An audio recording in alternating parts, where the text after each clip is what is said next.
Isang mapagpalang araw na naman po mga kapatid at muli tayong mag-aaral ng salita ng Diyos at ang salita ng Diyos natin pag-aaralan atin po itong kukunin sa Kawikaan, Kabanata 27, talata 23 hanggang 27. Ang sabi po dito, ang iyong mga hayop ay iyong bantayan, alagaang mabuti ang iyong kawan, di mamamalagi ang yaman, gayon din ang mga nasa kapangyarihan. Putulin muna ang dayami, saka gapasin ang damo sa parang habang hinihintay ang susunod na anihan. Sa mga tupa, kinukuha yaong ginagawang kasuotan. Ang pambili niyong bukid ay kambing ang nagbibigay. Ang gatas ng inahing kambing ay sa ibang kailangan. Pagkain ng pamilya mo't mga katulong sa bahay. Mga kapatid, mga magulang, mga kaibigan, ito po ang salita ng Diyos. Ang papuri, ang pagsamba ay para lamang po sa Kanya. So itong ating binasa, ito po ay tungkol sa kung paano natin pangangalagaan yung mga source of income natin, yung pinagkukunan natin ng ating mga pangangailangan sa parang araw-araw nating pamumuhay. Kaya nga sabi niya dito, ang iyong mga hayop ay iyong bantayan, alagaang mabuti ang iyong kawan. Diba? Kasi siyempre, ito yung source of income mo eh. So kailangan mo siyang alagaan, kailangan mo itong ingatang mabuti.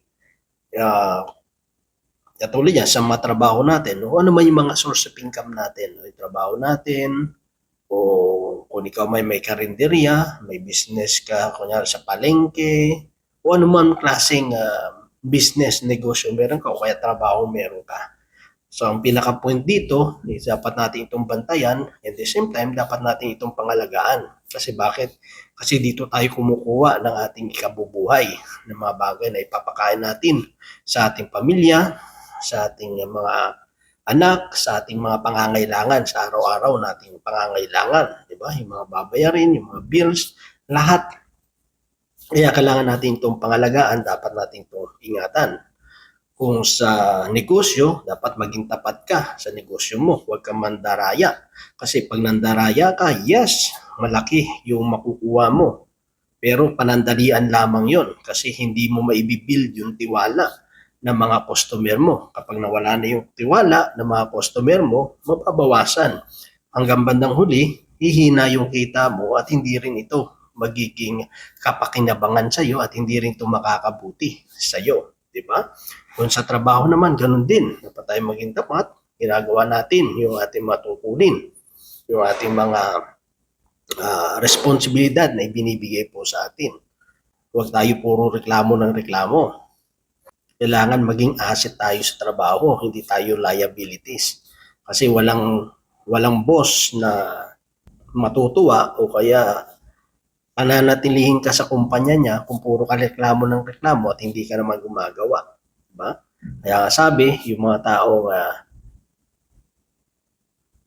masalita, sila yung mga taong walang ginagawa. Diba? So kailangan maging tayo. Gampanan natin yung mga tungkulin na ibinibigay sa atin, lalo sa mga trabaho po natin. Dapat natin itong pangalagaan. Marami kasing tao kapag tumatagal na sa trabaho, nag-iiba na rin yung klase ng pagtatrabaho nila, no, nagiging wais na. Nagiging tuso, di ba? Hindi yung wise na sa kabutihan, kundi yung pagiging wise na pagiging tuso na, mapanglamang na. At siyempre, dahil sa tagalan na, alam niya na kung paano dayain yung trabaho niya. So, yung pagdating yun ng mga bagay, imbis matuwa yung mga boss natin, kasi nagmamasid yan eh. Tinitingnan yung mga gawa natin. Iba pa rin kasi yung kapag inutusan ka, alam nila kapag ikaw yung inutusan nila, mapapanatag yung puso at isip nila kasi alam nila, kilala nila kung paano ka magtrabaho. Hindi yung pag may inutos sa'yo, kailangan kang bantayan o kaya kailangan ka palaging i-check. Pag ganun ang ginagawa sa isang empleyado, ibig sabihin hindi maganda performance yan. Hindi rin magtatagal yan sa trabaho. Diba? Hindi ka makakaasa ma-promote ka o kaya madadagdagan yung sweldo mo. Kasi kahit ikaw naman ang ilagay sa posisyon ng mga may-ari ng negosyo, siyempre, hindi mo kukunin yung mga ganong mga tao. Diba? Kasi magiging sakit na ng ulo mo eh. Imbis, kaya nga, kumuha ka ng mga tao para makatulong sa iyo. So, imbis makatulong sa iyo, nagiging sakit pa ng ulo mo. So, anong gagawin mo? Siyempre, bibitawan mo yan. Diba? Bakit ka magbibitbit ng bato na pinupukpok sa ulo mo, di ba? Kung magiging pabigat lang naman sa iyo. Kaya dapat iningatan natin. Kasi kung maayos tayo magtrabaho, marunong tayo makitungo na maayos sa mga kapwa nating katrabaho, hindi tayo mahihirapan eh. Diba? At kung ginagawa natin yung trabaho natin na mabuti, kahit siraan ka man, hindi ka nila basta-bastang masisiraan sa mga boss mo kasi kilala ka ng boss mo kung paano ka magtrabaho eh. Pero kung pasaway din tayo, diba? Tatamad-tamad din tayo, kunting chismis lang, baka mapaniwala agad yung boss mo. Kasi siyempre, kilala niya yung bawat empleyado niya na nagtatrabaho. Kasi minsan akala mo hindi nagmamasid yung boss mo. Pero ngayon kasi lalo din sa Canada, di ba? May mga camera naman eh. Hindi naman kailangan na magpakita sa iyo araw-araw, no? Natitignan yung gawa mo. Kasi imo-monitor ka lang yan sa CCTV, sa computer niya. Titingnan lang niya kung may ginagawa ko wala eh. Kaya nga rin sa isang ugali ng mga incheck no sa business nila. Pag nagbubukas kunyari ng 7 o'clock ng umaga, so kung natulog ka man ng late na o kaya nag ka pa, nagparty-party ka pa, so kulang ka sa tulog, kunya nakatulog ka na alas 2. Hindi pwedeng sasabihin mo na mamaya ako na bubuksan yung business ko. Mamaya ako pag nawala na yung pag kumpleto na tulog ko, hindi. Sa kanila hindi, kasi bakit kasalanan mo yan eh. Diba? Late ka natulog, nagparty-party ka. Alam mo may business kayo na kailangan magbukas ng alas 7 na umaga, kahit inaanto ka, kailangan magbukas ka. Ganun yung nila eh, yung mentality nila. Kaya kahit simple lang yung mga business ng ibang incheck kahit sa atin sa Pilipinas, di ba? Pero nagpa-prosper yung kanilang business. Kasi pinapahalaga nila yun eh. Pag alas 7, bukas ka lang. Bukas talaga alas 7. Diba? Kasalanan mo yun kung nagpuyat ka. Ganun din sa kaya napagkakatiwalaan. Dumabating din yung blessing. Sa atin, minsan, pabaya tayo. Kung hindi pa tayo maputukan, hindi tayo kikilos. Diba? Pag hindi ka pa nabigyan ng memo, o yan, hindi ka pa mawarningan sa trabaho, hindi ka pa magsisipag, hindi mo pa ayusin yung trabaho mo. Diba? Kasi pag nawalan ka ng trabaho, kaya terminate ka, wala, mahirapan ka maghanap ng trabaho. Kasi bakit? Kasi kailangan mo ng mga reference eh. Lalo dito sa Canada. Diba? Ang pangit kaya no? Kaya nga mas maganda pang mag-resign ka na lang. No? Kung pakiramdam mo parang ite-terminate ka, mag-resign ka na lang. At least, hindi magiging masama yung mo, yung reputasyon mo. No? Kahit wala na rin naman. Ayan, kailangan pangalagaan talaga natin. Yun ang tinuturo eh ng salita ng Diyos. Sabi doon, di mamamalagi ang yaman, ganun din ang mga nasa kapangyarihan. Tandaan natin kasi kayamanan, dadaan lang yan sa mapalad natin kung hindi tayo marunong paano gagamitin. Hindi natin gagamitin sa tama at sa maayos na paraan. Diba? Mawawala lang yan eh. Katulad sabi doon, yung mga kapangyarihan ng mga nasa katungkulan, may termino kasi yan eh. Hindi habang buhay nasa kapangyarihan, nasa posisyon yan. Ibig sabihin, mawawala ang lahat ng bagay. Kaya dapat, habang meron pa yung kayamanan yan, o kaya posisyon o kapangyarihan, gamitin sa tama, sa maayos. Diba? Kasi, mawala man, sabi nga ng isang military, no? Yung ranggo, lang yan eh, habang nasa serbisyo ka, nandyan yan, yung ranggo mo. Pero yung reputasyon mo, di ba? Yung honor mo, yung integridad mo, at wala ka na sa serbisyo, nagpapatuloy yun eh. Di ba? Nagpapatuloy yun. Kasi yung posisyon mo, hanggang dyan lang yan eh. Pero yung nagawa mong mabuti, di ba? O kaya yung naitulong mo, yung kayamanan mo, ginamit natin sa kabutihan, di ba? Itinulong natin sa kapwa natin, ang totoo dyan, hindi naman nawala yon, di ba? Kundi ibinigay mo lang sa mga kamay ng mga nangangailangan ang kayamanan mo. At bandang huli, di ba? Kapag ikaw naman ang nangailangan, meron at meron din na tutulong din sa iyo. Di ba? So dito sinasabi, putulin mo muna ang dayami sa kagapasin ang damo na parang habang hinihintay ang susunod na anihan. Ibig sabihin, ipe-prepare mo na eh. Di ba? Parang ganito yung ginagawa natin, yung isa nating kabrother doon sa Guimaras. No? May mga alaga siyang kambing. So, ano yan eh, may kawan siya. No? Kulungan, malapad.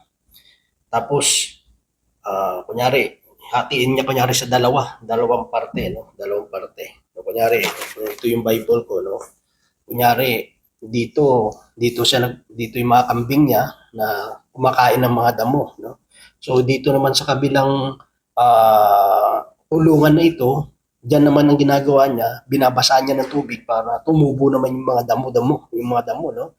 At kapag malalago na yung mga damo dito na part, ang gagawin niya naman pag paubos na yung dito na side,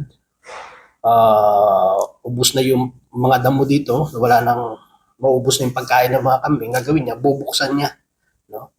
Ililipat niya yung mga kambing dito naman sa side na to. Tapos ang gagawin niya naman dito, dahil wala na yung mga kambing dito, ano niya naman, no? Babasahin niya naman ng tubig hanggang lumago naman yung mga damo at meron na naman makakain yung kanyang mga kambing. So ganun yung ano niya, yung diskarte niya, di ba? So kahit makikita mo, hindi nawawalan na makakain yung kanyang mga kambing. Kasi pag nawalan din ng pagkain yung kanyang mga kambing, mawawala rin yung source of income niya. Ganun talaga. Kailangan mo rin gumastos. Kailangan mo rin mag-invest. Kasi yung investment mo yun, yung kambing mo yun, yun din naman source of income mo eh. Diba? Kailangan marunong ka rin gumastos. Gagastosan mo rin. Diba? Hindi pwede yung gusto mo ng magandang quality pero ayaw mong gumastos. Yun ang problema sa mga tao eh. Naghahanap sila ng quality pero ayaw naman nilang gumastos. Parang naghahanap ka kunyari sa isang karinderya, no? Yung binayad mo lang naman 50 pesos. Pero yung ini-expect mo na ibigay sa iyo na ulam, pang 500. I-expect ka ng 500 na dami ng ulam, yung binayad mo lang naman 50 pesos, di ba? Hindi ganoon mga kapatid. Para pagdating ng aniyan, na-prepare mo na. Di ba? Kasi siyempre, pag mo naman, itong after naman ng anihan, ito naman yung i-prepare mo. At least yung hindi mo nagamit na lupa na repair mo, yun naman yung pagtatamnan mo. So ibig sabihin continuous yung pagtatanim. Continuous. Kasi siyempre, pag ani na naman, siyempre doon ka naman kukuha uli ng mga pangbinhi mo, mga fertilizer mo, para doon sa prepare mo naman na lupa. Kasi yung kinamnam mo naman, i-prepare mo na naman yan, pero at least dito naman, nakatatanim ka na. So, continuous yung source of income mo, hindi mapuputol. Diba? Pag naging tamad tayo, sabi natin hintayin ko nila after ng anihan, paano naman yun? Kung ilang buwan yun, diba? Ilang buwan yun na hihintayin mo. Sayang yung mga buwan sana na inilaan mo para i-prepare. Diba? Minsan ganun ang problema sa tao eh. Parang bahala na. Hindi pwede ganun mga kapatid. Kailangan pa rin na nagpaplano tayo. Sa mga tupa, kinukuha yaong ginagawang kasuotan. Ang pambili ni yung bukid ay kambing ang nagbibigay. Ang gatas ng inahing kambing ay sa ibang kailangan. Pagkain ng pamilya mo, mga katulong sa bahay. So dito, sabi niya, yung tupa para sa kasuotan mo.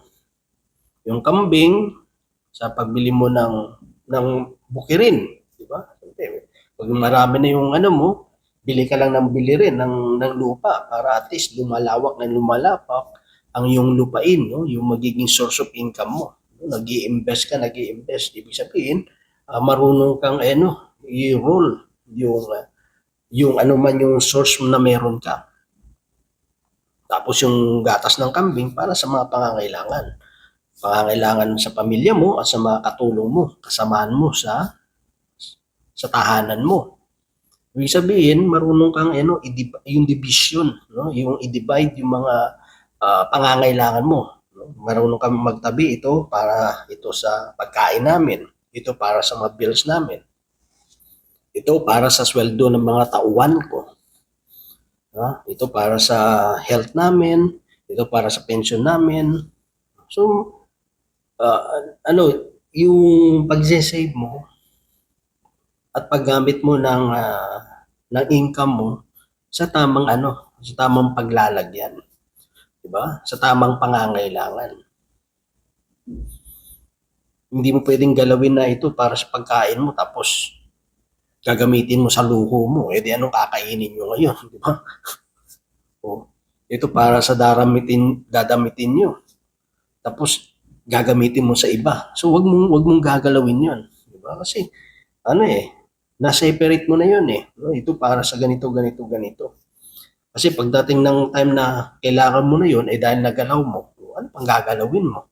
Diba? Masisira. Kaya napakalaga rin yung planning, di ba? Kaya nga sa mga asawa, di ba? Talagang may mga listahan sila. Ito yung paggagastusan. Pinakwenta na, di ba? Pinakwenta na ng mga asawa natin yung mga paggagastusan. Titignan kung may sobra. Ito mga ganito. Di ba? Lalo dito sa Canada kasi, di ba? Ano yan eh, yung bills mo, automatic, kinakaltas agad sa ano mo yan eh. Sa debit mo, no? Sa bangko mo. Hindi pwedeng walang lamang pera yung bank account mo. Kasi masisira rin yung yung credit mo, no? Credit score mo. So, doon, no? Magiging parang hindi ka marunong magbayad, di ba? So, talaga yun? Pinakwenta mo na yun eh. Tsaka hindi pwedeng walang laman, di ba? So, dito may kita natin mga kapatid na ano man yung mga bagay, no? Yung source of income natin, yung trabaho natin, yung business natin, dapat pag nag-i-income tayo, gamitin natin sa tama, sa wasto. Di ba? Para walang nale-left behind. Di ba? Na napapangalagaan natin, na i-manage natin yung lahat ng pangangailangan natin. Sa totoo lang, hindi naman nagkukulang ang Diyos eh. Ang nagiging problema lang, yung pag-manage natin, yung mga pinagkatiwala ng Diyos sa bawat isa sa atin. Huwag tayo kasi maging tamad, kailangan mag-isip tayo. Ano ba yung mas maganda pa para mapalago ko? Pero wag naman yung para maging tayo, maging sakim na, di ba? Wag naman tayo maging ganon. Di ba? Yung parang lahat na lang gusto natin, no? Hindi naman ganon, mga kapatid, no? Yung sakto-sakto lang ba? Tamang-tama lang. Wag naman yung ubusin mo ng lahat. Diba? Kasi mano naman tayo dyan, mahuhulog naman tayo sa tukso. Diba? Kapag masyado naman tayong nagangad ng malaking kayamanan. So yun lang mga kapatid, at nawaan Diyos patuloy magturo sa atin, gumabay sa atin, at nawa gamitin natin sa tama ang mga pinagkatiwala sa atin ng Diyos. Sabi nga, mapagkakatiwalaan sa maliit na bagay, ay mapagkakatiwalaan sa malalaking bagay. Ang hindi mapagkakatiwalaan sa maliit na bagay ay mas lalong hindi mapagkakatiwalaan sa malaking bagay. So yun lang mga kapatid, at nawaan Diyos patuloy magpala sa bawat isa sa atin. God bless po sa ating lahat.